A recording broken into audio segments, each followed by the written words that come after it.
El mausoleo blanco, una tenue luz cálida y algunas velas en los panteones eran lo único que me separaba de la oscuridad que ya había azotado a todas las lápidas de mi alrededor. A pesar de que era una noche igual a las tantas otras que había vivido desde que empecé en ese trabajo, todavía no me acostumbraba a la pesada energía que sentía en ese lugar. Cada vez que me tocaba hacer guardia en los senderos de la zona norte del cementerio me sentía como si no hubiera descansado en días. Algunos panteones irradiaban una energía más poderosa y pesada que el resto, especialmente una cuyo brillo blanco fue opacado por el polvo que trajo los años. Diría que estaba completamente muerto si no fuera por algunas enredaderas que no tuvieron mejor oportunidad que asentarse ahí. Era una estructura simple, supongo que no pertenecía a una familia adinerada, o quizá era de una a la que no le importaba lo que pasaría con el mundo con sus cadáveres luego de partir.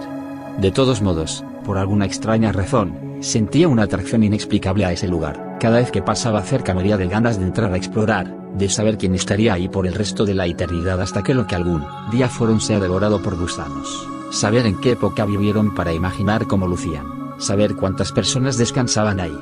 Quería saberlo todo. Finalmente los primeros rayos pálidos del sol se hicieron ver y con su cálido abrazo me sacaron de ese espiral infinito de pensamientos en el que había caído. Por fin se acabó mi turno y era hora de volver a casa.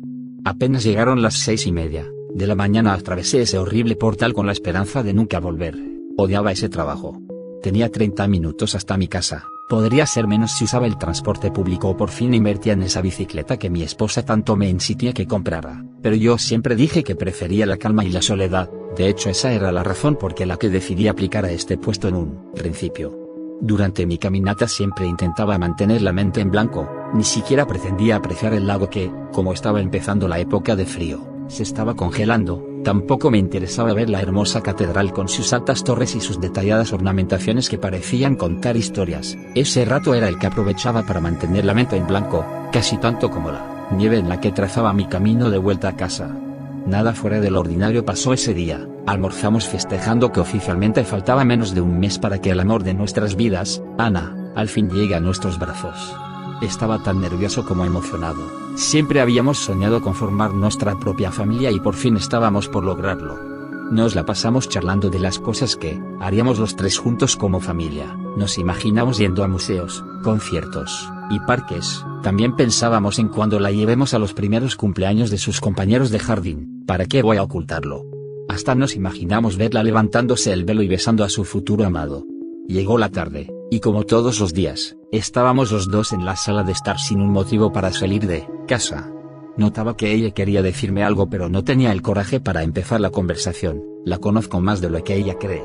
Sabía exactamente lo que quería decirme, pero quería aprovechar el silencio lo máximo posible. Cerré los ojos para relajarme e intentar evitar el problema hasta que su voz interrumpió el silencio tan bruscamente como un hacha corta un tronco.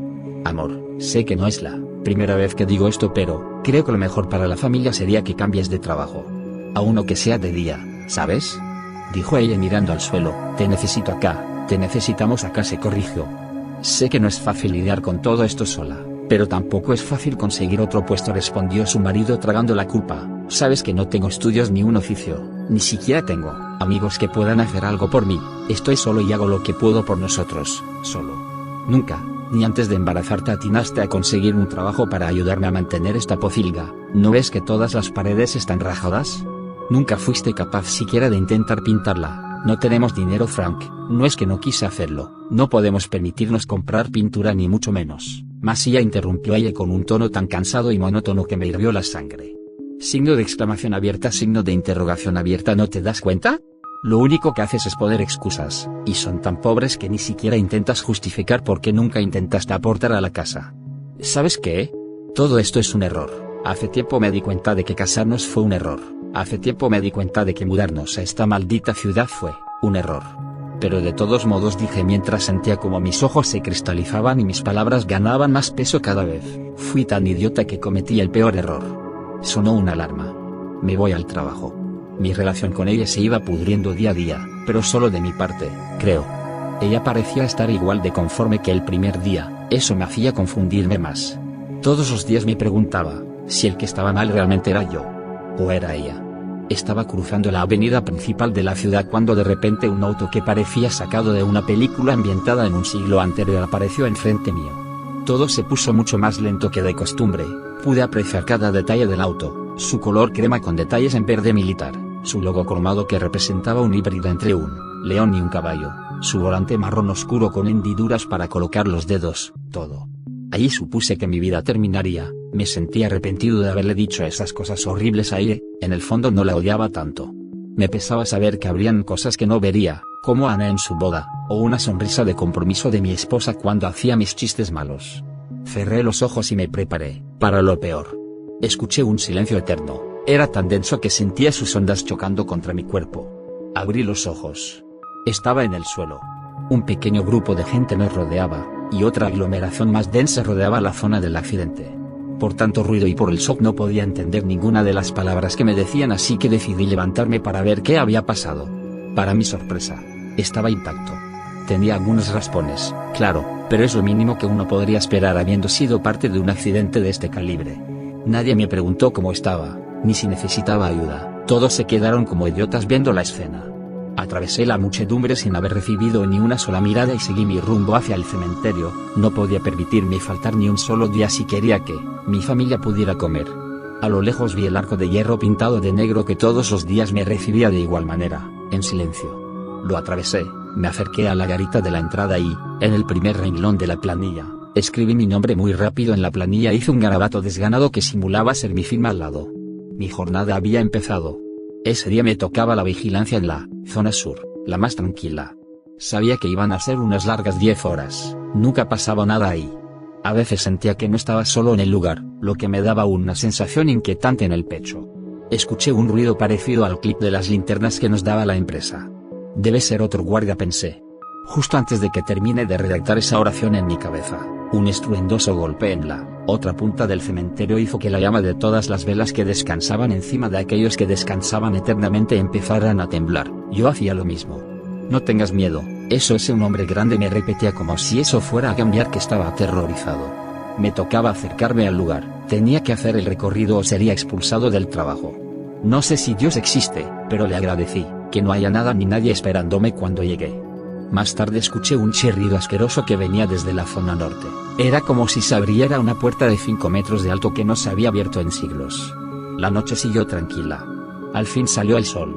Todos mis miedos se fueron de con la luna. No debería preocuparme por ellos hasta mañana. Atravesé el arco tan libremente como si todos mis demonios fueran incapaces de hacer lo mismo que yo. Disfruté cada paso del camino a casa. Por primera vez en mucho tiempo estaba emocionado por ver a ella. Subí las escaleras del edificio contando cada escalón para apreciar cada instante de lo que estaba viviendo. 23. Como era costumbre, ella me recibió dormida. Buen día, mi amor, susurré sin esperar que me conteste. Me acosté a su lado y aproveché el tiempo muerto para recuperar el sueño que me debía. Desperté y, con los ojos tan secos que me dolían en cada movimiento, vi que eran las 12 del mediodía, justo la hora del almuerzo. Fui a la cocina, donde siempre veía a ella despierta por primera vez en el día. Buenos días, preciosa. Sonó la pava avisando que el agua había hervido. De alguna manera había que calmar el hambre. Signo de interrogación abierta. ¿Se le ofrecen unas ricas arvejas enlatadas a domicilio? Bromeé. Supuse que ella no se había levantado con el pie derecho porque no le hizo ni un cuarto de gracia mi comentario. Me ignoró completamente. Decidí dejarle su espacio. Le serví su ración y me fui a comer la mía a la sala. Después de casi una hora, ella llegó a donde yo estaba. Le agradecí internamente que respete el silencio, que tanto me gustaba. Me sentí feliz, estaba acompañado de mi soledad. ¿Qué más podía pedir? Intentando no arruinar el momento, retomé, en silencio, la lectura de un libro que había abandonado hacía meses por falta de silencio para concentrarme. Pasé toda la tarde leyendo y pude terminarlo a pesar de que me faltaba más de la mitad. Sonó la alarma.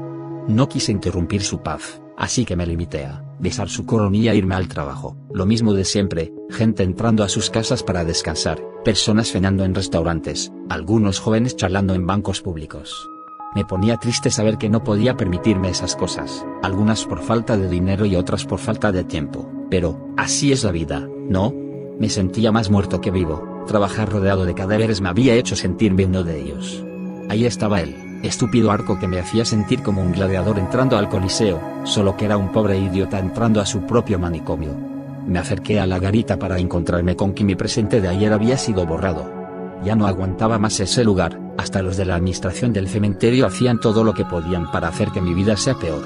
Supuse que, por alguna razón que no pretendía entender, habían decidido usar una planilla nueva, una en blanco. Volví a escribir mi nombre, esta vez de una manera más detenida y legible, y después hice mi garabato típico que se supone que verifica que yo soy yo. Ese día me tocaba hacer la vigilancia en la zona norte del cementerio. Creo que estaban probando a otro guardia en la zona sur, que era la más relajada y de más difícil acceso para cualquier intruso que pretendiera saquear las tumbas. Empecé el día igual que siempre, agarré mi linterna, mis llaves y me eché a caminar. Las primeras horas eran aburridas porque mi mente todavía estaba en el limbo entre pensar cosas de mi vida personal y las del cementerio. A pesar de ser otoño, no salía vapor de mi boca cada vez que exhalaba ni había necesitado los guantes que ya me habían hecho costumbre usar. No había una gota de viento, el aire se sentía denso, casi que tenía que empujarlo con cada paso que daba. Aún así, veía como las velas bailaban una danza macabra cada vez que pasaba cerca suyo. Cada vez me adentraba más en ese laberinto de lápidas y mausoleos. Mientras más profundo estaba, más oscuro se volvía todo. En ambos sentidos. La lápida de Simon Krueger, un hombre que falleció a principios del siglo XX, siempre me pareció interesante su diseño, era complejo en su sencillez, era de un hermoso marmolado blanco y negro que hacía relucir el grabado dorado. Me topé con el gran mausoleo de la familia Klaas. Claramente venía de un linaje adinerado y poderoso, no había que ser un genio para deducirlo. A pesar de que el último cadáver haya sido insertado hace más de 70 años y el primero hace más de 4 siglos, el blanco de sus paredes y los detalles de oro estaban más relucientes que el primer día. La parcela estaba rodeada de rosas blancas que expresaban su luto en cada pétalo, ojalá todo a mi alrededor estuviera igual de vivo. Finalmente me di por vencido, no podía ignorar más ese chirrido.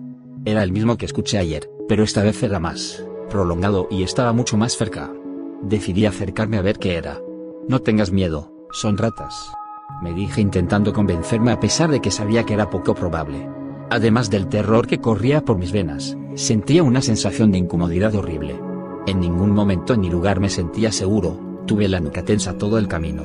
Me jugaría el cuello a que había alguien o algo que me seguía.